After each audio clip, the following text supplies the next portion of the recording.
So, good morning. Kung meron kayong Bible, makibukas kayo sa akin sa 2 Corinthians chapter 5. We'll be reading from verse 16 to chapter 6, verse 2. 2 Corinthians.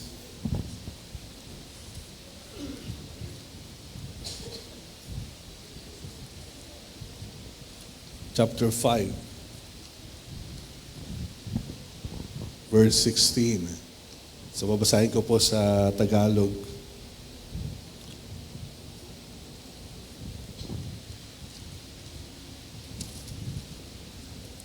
Kaya't ngayon, ang pagtingin namin sa bawat tao ay hindi na batay sa sukatan ng tao. Noong unay ganoon ang aming pagkakilala kay Kristo, ngunit ngayon hindi na. Kaya't kung nakipag-isa na kay Kristo ay isang tao, isa na siyang bagong nilalang, wala na ang dati niyang pagkatao. Sa halip, ito'y napalitan na ng bago. Ang Diyos, verse 18, ang Diyos ang gumawa ng lahat ng ito sa pamamagitan ni Kristo. Ibinilang niya kaming mga kaibigan at hindi na kaaway. At pinagkatiwalaan niya niyang. Ibig sabihin, verse 19, sa pamamagitan ni Kristo, ang mga tao'y ibinilang ng Diyos na kaibigan at hindi na niya tinatandaan ang kanilang mga kasalanan at kami naman ay inatasan niyang ipamalita ito. Verse 20, kaya nga, kami mga sugo ni Kristo, ang Diyos mismo ang nakikiusap sa inyo sa pamamagitan namin. Kami nakikiusap sa inyo alang-alang kay Kristo, makipagkasundo kayo sa Diyos. Hindi nagkasala si Kristo, ngunit alang-alang sa atin, sa itinuring na makasalanan upang sa pakikipag-isa natin sa Kanya ay maging matuwid tayo sa harap ng Diyos. Yamang kami, chapter 6, yamang kami magkakasama sa gawain ng Diyos, nakikiusap kami sa inyo na huwag ninyong sayangin ang kagandahang loob na ibinigay sa inyo ng Diyos, sapagkat sinasabi niya, sa kaukulang panahon ay pinakinggan kita sa araw ng pagliligtas, sinaklolohan kita. Yan. So salamat sa Panginoon sa kanyang mga salita. So ito yung mga sinulat ni Apostol Pablo para sa mga mananampalataya, sa mga taga-Corinto. At ito yung ating pong pag-aralan po ngayong umaga. Tinatalakay pa rin po natin ngayong buwan na ito. Nasa last month na tayo ng last Sunday ng August, at 5th Sunday ngayon. At tinatalakay natin ngayong August yung tungkol sa kingdom living. Paano ba tayo namumuhay sa kaharian ng ating Panginoon. So, binalikan natin yung mga ilan na mga pangunahin na basic para sa ating pamumuhay bilang isang anak ng Diyos sa ating kapanahunan. So dito sa binasa natin, ang ating pong pag-aaralan ngayon ay patungkol sa new creation, bagong nilalang. Bagong nilalang. So, yun po yung mga binasa natin ngayon na patungkol po doon. Na ang sino man na kay Kristo ay isa ng bagong nilalang. Pakisabi sa katabi mo, isa ka ng bagong nilalang. Bagong nilalang. Ang ganda, especially yung paborito ko rito, nasa ulo ko, yung verse 17, diba? Chapter 5, verse 17. Ang nakipag-isa na kay Kristo, ang isang tao, kaya kung nakipag-isa na kay Kristo ang isang tao, isa na siyang bagong nilalang. Wala na ang dati niyang pagkatao, sa halip ito'y napalitan na ng bago. Imagine mo, ang nakipag-isa kay Kristo ay isa ng bagong nilalang. Wala na yung kanyang lumang pagkatao, siya ay bago na. So, yun po yung nais ko po na ibahagi sa ating ngayong umaga. Nabalikan natin na bilang mga anak ng Diyos, nang tayo ay nakipag-isa na kay Kristo, tayo po is mga bago ng nilalang. Bagong nilalang. So, ano bang ibig sabihin itong bagong nilalang? Bagong nilalang. Hindi po ito yung parang inayos ka lang, gumuwapo ka, gumanda ka, umunlad ka, yung bang naging better version ka ng sarili mo, parang magmula sa kung sino ka, parang itinaas lang, no, yung antas. Hindi ito yun. No? Hindi yun ang bagong nilalang. Kasi ibig sabihin nun, that is a transformation. May nabago sa'yo. Yes, tama yun. No? Meron na iba sa'yo sa dati mong pagkatao, dati mong buhay. Pero higit pa doon, ang binabanggit ni Pablo na bagong nilalang. No? Ang bagong nilalang ay napalitan ka. No? Hindi na yung ikaw, no? Sabihin, yung luma mong pagkatao, di ba, sabi niyan, napalitan na ng bago. Wala na, no? Yung dati mong pagkatao, hindi ka in-improve. Hindi yun ang ibig sabihin ng bagong nilalang. Hindi ka in-improve, no? Hindi ka pinahusay, pinagaling, no? Pinaganda, no? Pinalakas, no? Hindi ka doon ang ibig sabihin ng bagong nilalang. Ibig sabihin bagong nilalang, pinatay ka muna, no? Tapos sinilang ka muli. Yun ang bagong nilalang. No? Ang isang mananampalatayado kay Kristo, no? Ay isa ng bagong nilalang, wala na ang kanyang lumang pagkatao. Ibig sabihin nun, lahat, no, ng kanyang dating buhay na erase na, nawala na. No? At sa ngayon ay isa ng bago ng nilalang. Sabi ng ating Panginoong Hesus in John chapter 3, na doon natin makikita yung kapanganakang muli, di ba? Who's aware of John chapter 3? Sige, buksan natin yung John chapter 3.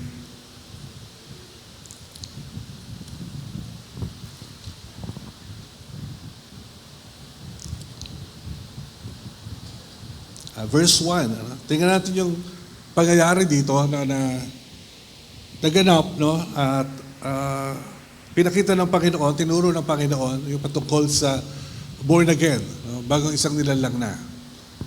Verse 1. May isang Pariseo na nagngangalang Nicodemo na pinuno ng mga Hudyo. No, verse 2. Isang gabi, pumunta siya kay Jesus at sinabi, Rabbi, o Guro, no, nalalaman po namin kayo isang tagapagturong mula sa Diyos, sapagkat walang makagagawa ng mga himalang ginagawa ninyo kung wala sa inyo ang Diyos. Verse 3. Sumagot si Jesus, tandaan mo ang sinasabi kong ito, malibang ipanganak na muli ang isang tao, hindi niya makikita ang paghahari ng Diyos. Ipanganak na muli ang isang tao. Back to zero. No, simula uli sa kapanganakan. So sabi ng Panginoong Hesus, maliban na ipanganak na muli ang isang tao, hindi niya makikita ang paghahari ng Diyos. Verse 4, so nagtanong si Nicodemo, paano maipapanganak pang muli ang isang tao? Taong matanda na. So akala niya physical, di ba, na ipapanganak ka uli, pupunta ka uli sa tiyan ng nanay mo, hindi na pwede yun, di ba? So makakapasok pa ba siya sa sinapupunan ng kanyang ina para muling ipanganak? Tanong ni Nicodemo. Verse 5. Sagot naman ni Jesus, tandaan mo ang sinasabi kong ito, malibang ang isang tao ay ipanganak sa pamamagitan ng tubig at ng Espiritu, hindi siya makakapasok sa kaharian ng Diyos. Ang taong ipinanganak sa laman ay laman. So yung natural birth, no? At ang ipinanganak sa Espiritu ay Espiritu. So yung kapanganakang muli ay kapanganakang espiritual, no? Hindi siya physical. Tapos sabi ni Jesus, huwag kang magtaka sa sinabi ko sa iyo. Kayong lahat ay kailangang ipanganak na muli. So umiihip ang hangin kung saan ito nais at narinig mo ang ugong nito, ngunit hindi mo alam kung saan ito nanggagaling at kung saan pupunta. Gayun din ang bawat ipinanganak sa Espiritu. So kapanganakan, no, na may hiwaga, no, na hindi katulad ng physical na kapanganakan, kundi isang bagong kapanganakan na sa pamamagitan ng tubig at Espiritu. Now, yung tubig po, siyempre pag inaalal nyo to, marami kayong makikita kahulugan po ng tubig. No? Pero ito yung sa akin. Ang tubig kasi, ang layunin ng tubig ay paglilinis, paghuhugas. Paglilinis, paghuhugas. Sabihin, ang kapanganakang muli, no, ay pagpapatawad sa atin ng Diyos. No? Kapanganakan muna sa tubig, paghuhugas sa atin. No? Pagpapatawad na ating mga kasalanan, at Espiritu. Kapanganakan muli sa Espiritu. So, mas madaling unawain yon, di ba? Dahil hindi tayo physical uli na ipapanganak. Kundi magkakaroon na tayo ng isang bagong buhay, isang bagong nilalang. Okay. So, ang sino man na kay Kristo ay isa ng bagong nilalang, wala na ang kanyang lumang pagkatao, siya ay bago na. So sa pamumuhay natin sa kaharian ng Diyos, no? So ang isang katotohanan po, no, na dapat nating nilalakaran, nararanasan, ipinapamuhay, no, na tayo ay mga bagong nilalang na. Wala na yung luma mong pagkatao pag nakilala mo si Kristo. Ikaw ay bago ng nilalang. Dahil bakit? Dahil ikaw ay na-born again. Born again is not a religion. No, pagamat yun yung pagkakaalam ng marami. Sasali ka ba sa born again? Born again ka na ba ngayon? Uma-attend ka na ba sa born again? It's not a religion. Born again is an experience. No? It is an experience. Maaring nandun ka, uma-attend ka, no, sa gawain ng mga born again, pero hindi ka pa na born again. Kasi karanasan yung born again. Tanungin mo nga yung katabi mo, na born again ka na ba?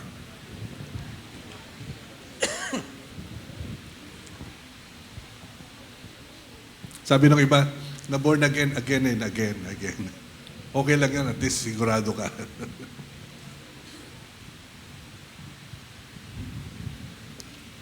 So tayo po ay mga bago ng nilalang. Sana wag natin malimutan yun. No? Although nasa proseso pa tayo ng kabanalan, no? May mga pagsubok, tukso na dumarating sa buhay natin. Kasi nandito pa tayo sa laman. No? Pero iba na tayo. No? Iba na tayo kasi naranasan na natin, no, na lumapit sa Diyos, humingi ng tawad sa Kanya, no, at mapatawad. Ano bang bunga ng pagiging bagong nilalang? So unang-una, ang kasalanan natin ay napatawad. Our sins were forgiven. Our sins were forgiven. No, yun po yung bagong nilalang. No?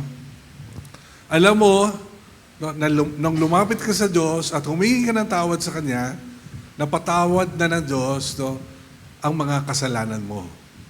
Ngayon, pag nakakagawa pa rin tayo ng kasalanan, di ba? Sabi naman ng salita ng Diyos, hingi lang ulit tayo ng tawad. No? Pero alam mo, merong punto ng buhay mo na nagkaroon ka ng kapanganakang muli. No? Kumbaga, magmula sa makasalanan, ipinanganak ka muli, isa ka ng bagong nilalang, at ngayon lumalakad ka sa kabanalan. No? At ang paglakad sa kabanalan, sa mundong ito, siyempre ay may mga hamon, di ba? May mga challenges. Pero alam mo na ikaw ay isa ng bagong nilalang. Napatawad na ang mga kasalanan mo. Alam niyo po, kahit binabasa natin ng Bible, ang lumang tipan, wala pong solusyon pagdating sa kasalanan ng tao. Walang solusyon. Ang binabayaran lang sa lumang tipan, no, ng dugo ng mga hayop, no, ay yung pong mga karumihan, defilement, hindi kasalanan. Malaking pagkakaiba po nun. Although may mga translation kasi tayo sa Old Testament na hindi klaro, kaya mas hindi na unawaan, hindi nakikita. No? Pero kung pupuntahan natin, no, ang lumang tipan, ang layunin ng dugo ng hayop, no, is just to clean, no, the defilement. Kung may karumihan, may mga tinatawag po na karumihan na hindi sinasadya. Okay? Pero hindi moral sin, hindi kasalanan, no? So, karumihan dahil merong utos, merong batas at hindi nasunod. Okay? So, hindi nagampanan. Yun yung mga nililinis ng dugo ng mga hayop. Pero wala pang solusyon para sa kasalanan ng tao. Walang solusyon sa kasalanan ng tao. Paano mawawala ang kasalanan ng tao? Ginawa mo yon, nangyari na yon. Hindi na ngayon karamihan, hindi na nabubura sa ating isipan. Diba? Bahagi na yun ng pagkatao natin. Kaya kung makikita natin, bago pa kay Jesus, walang pag-asa ang tao. Walang paraan para mapatawad tayo sa ating pagkakasala. Walang solusyon. At ang tanging solusyon doon, paghatol ng Diyos. No? Dahil ikaw ay makasalanan.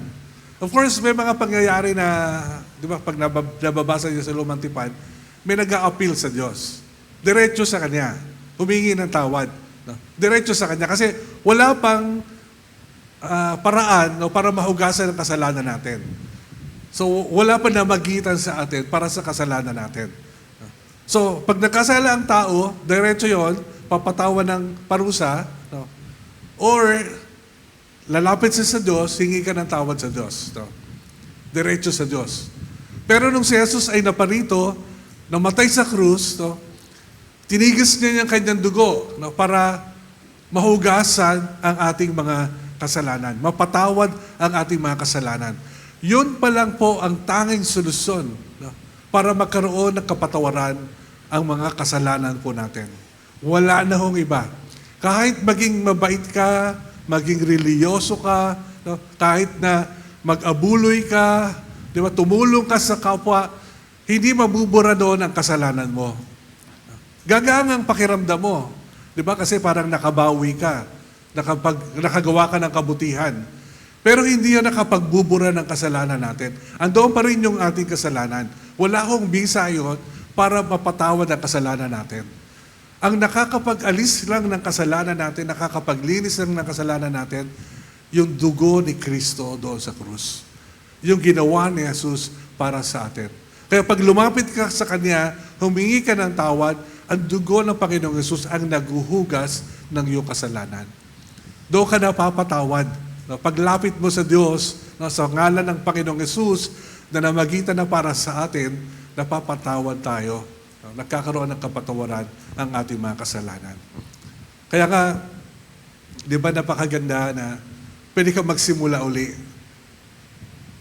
Nagkamali ka man kahapon, no, sa nakaraan, may mga nagawa kang kasalanan, no? Pero pag lumapit ka sa Diyos at humingi ka ng tawad, no, meron ng paraan para malinis yung kasalanan mo, no, sa pamamagitan, no, ng dugo ng ating Panginoong Yesus. Kaya pag humingi ka ng tawad, nawawala na yun, no, binubura, no, ang ating mga kasalanan. Kaya ang sino man na kay Kristo ay isa ng bagong nilalang, bago na, kasi napatawad na yung kasalanan niya. Yung kasalanan niya. Wala na tayong record, no, ng ating pagkakasala. Amen? Masaya ba kayo doon? Amen, di ba? Isipin mo na lang, paano na lang, no, kung walang kapatawaran ng ating kasalanan. Di ba? So lahat lang tayo, wala na tayong pag-asa. Lahat tayo ay hahatulan, no, hinatulan na tayo, no, tayo patungo na sa kapahamakan, di ba? Sa kaparusahan para sa mga makasalanan. Pero dahil lumapit ka sa Diyos, no, sa pamagitan ni Kristo, so ikaw ay napatawad sa iyong mga kasalanan. At ikaw ay isa ng bagong nilalang. No, bago ng nilalang. Ano pa sabi dito? Sa binasa po natin sa 2 Corinthians 5, no, 16 to 16:2. Tayo daw po, sabi doon sa Tagalog, gusto ko yung Tagalog, naging kaibigan ng Diyos. No? Pero actually sa English, wala po yung word na kaibigan. We've been reconciled. Siguro dahil reconciliation, ang pinakamagandang translation, maging kaibigan. Parang nag-away. Di ba? Tapos magkaaway kayo, no? Tapos nagkasundo kayo uli, so balik na uli kayo sa pagiging magkaibigan. So, pero ang word na ginamit po dyan is reconciliation. Higit pa sa kaibigan. No? Higit pa sa kaibigan. Kaya nga tayo, ang tawag sa atin ay mga anak ng Diyos. No? Tayo mga anak ng Diyos. Pero sa English, hindi nyo makikita yung word na friend or kaibigan. Ang makikita nyo po, reconciliation. So, pag ikaw ay isa ng bagong nilalang, no, ibig sabihin, ikaw ay naibalik na sa Diyos. You have been reconciled to God through Christ. No? Reconciliation. Kasi, bilang mga makasalanan, di ba, nahiwalay tayo sa Diyos. No? Ang ating patutunguhan ay ang kaparusahan ng pagiging makasalanan natin. No? Pero salamat na lang, no, nagkaroon ng Diyos ng kanyang solusyon para sa atin, no, na hindi natin kayang solusyonan. Siya na mismo ang nagbigay ng solusyon, no, sa pamamagitan ng pagbibigay niya kay Jesus, no, ang kanyang bugtong na anak, no, upang ang sino mang sumampalataya kay Jesus ay hindi na mapahamak, kundi magkaroon ng buhay na walang hanggan. So that is reconciliation. Dati hiwalay tayo sa Diyos, malayo tayo sa Diyos, wala tayong iniisip, no, na patungkol sa Diyos, kasi wala tayong kamalayan, no, ng ating pagiging makasalanan at pagiging hiwalay sa Diyos. No? Pero nung tinanggap mo si Jesus bilang Panginoon at sariling tagapagligtas, nabalik ka sa Diyos. You have been reconciled to God. No? Reconciliation. Kaya isa ka ng bagong nilalang. Ikaw ay lumipat na, no, mula doon sa kaharian ng kadiliman, no, tungo sa kaharian ng kaliwanagan, sa kaharian ng ating Diyos. No? At ikaw, bilang makasalanan, no, ikaw ay napatawad na, no, bilang ikaw ay hinatulan na at malayo sa Diyos, no, ikaw na ngayon ay isa ng anak ng Diyos, no, at napabalik ka na sa Diyos. Okay? Nakabilang ka na, no, sa pamilya ng ating Diyos. Amen? So that is reconciliation. No?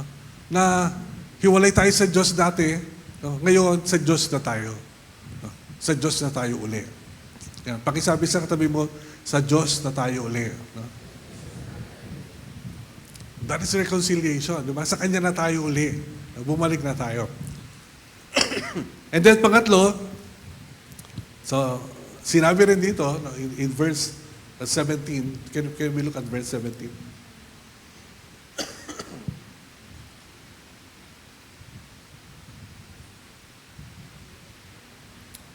Kaya kung nakipag-isa na kay Kristo ang isang tao, isa na siyang bagong nilalang, wala nang dati niyang pagkatao, sa halip ito'y napalitan na ng bago, verse 18. Ang Diyos ang gumawa ng lahat ng ito sa pamamagitan ni Kristo, ibinilang niya tayong mga kaibigan, so that's reconciliation, at hindi na kaaway, at pinili niya kami upang ang iba pang mga tao ay maging kaibigan rin niya. And so ano daw sabi ni Paul? Pinili niya kami. So ngayon kasama na tayo doon upang ang iba pang mga tao ay maging kaibigan niya, rin niya. Meron ba tayo ibang verse? English Kuya Caleb? Yan, verse 18 lang. Yan. So all this is from God who reconciled us to Himself through Christ and gave us the ministry of reconciliation. No, mas madaling unawain, ano? Yung binigay niya sa atin. No? It's a ministry of reconciliation. Kasi kabalik na tayo sa Diyos, so ngayon binigyan niya naman tayo ng gawain, no? Na tayo naman ang gagamitin niya, no? Para sa iba. Na maibalik ang iba, pabalik sa Diyos. Of course, hindi dahil sa atin, no? Kundi dahil kay Jesus, no? Na namatay sa krus para sa atin. So, we receive this ministry of reconciliation. So ngayon, may dahilan na ang buhay natin. So, ang isang bagong nilalang, no, ito yung buod, no, ng tatlo. Ang isang bagong nilalang, napatawad na sa kanyang kasalanan, okay, nabalik na sa Diyos, no, at may gawain na dapat to pa rin, nadalahin naman yung iba, no, sa Diyos, pabalik sa Diyos. That's the ministry of reconciliation.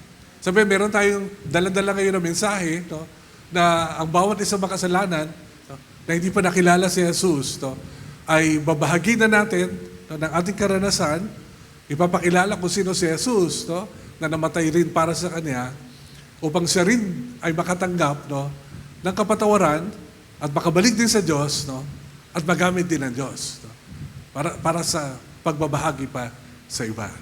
Okay. Yun yung bagong nilalang. No? Pag bago kang nilalang, so hindi mo maiwalay, no, ang layunin, no, ng buhay mo bilang isang bagong nilalang, no, na ikaw ay gagamitin din ng Diyos, no, to this ministry of reconciliation. So may mga kakilala ba kayo, di ba, na kailangan pa rin dalahin sa Panginoon? Di ba? Kailangan pang makilala ang Panginoon. No? Mapatawad din sa kasalanan. Di ba? Makabalik din sa Diyos. No? Maranasan din ang kapanganakang muli. No?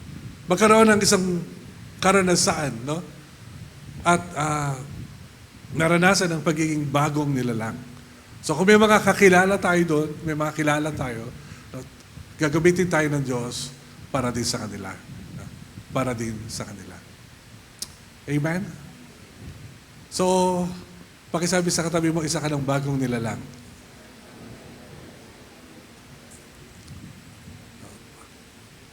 Halata na ba?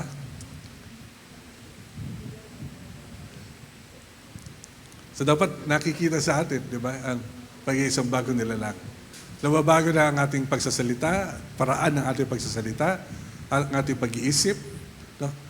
Kasi galing na tayo sa lumang pagkatao natin, lumang tao, lumang pamamaraan, lumang pamumuhay, di ba? Lumang pag-uugali, di ba? Mga lumang gawi. So dapat iniiwanan na natin yon bilang bagong nilalang. Bagong nilalang na, anak na tayo ng Diyos, no? ibang ibang pamamaraan, ibang pag-iisip, ibang pagsasalita, ibang pag-uugali, no? Dahil bilang isang anak ng Diyos. Amen po? So, binabago sa buhay natin. Binabago sa buhay natin. So, doon tayo sa bagong buhay. Doon tayo sa isang bagong nilalang. Doon tayo sa kapanganakang muli, no, na naranasan natin. Amen. So, congratulations sa bawat isa na kung naranasan na natin ito.